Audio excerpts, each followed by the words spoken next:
So Instagram recently launched a brand new feature that is now on. You can add a song to your Instagram notes. This tutorial review will show you how you can do it. So the first thing you have to do is go to your App Store or Play Store and search for Instagram, and all you have to need, just update your Instagram application, then launch Instagram app.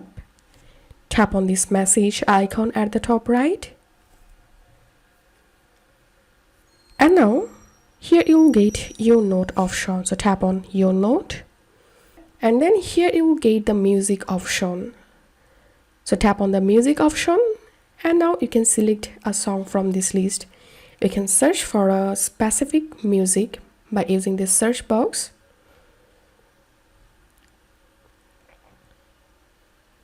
You can change the music duration from here.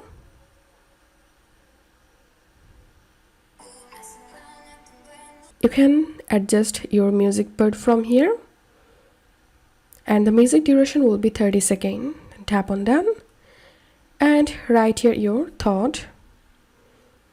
Tap on share,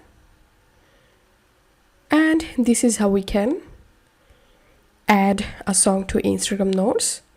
If you find this video helpful, don't forget to subscribe Tutorial River. See you in the next video.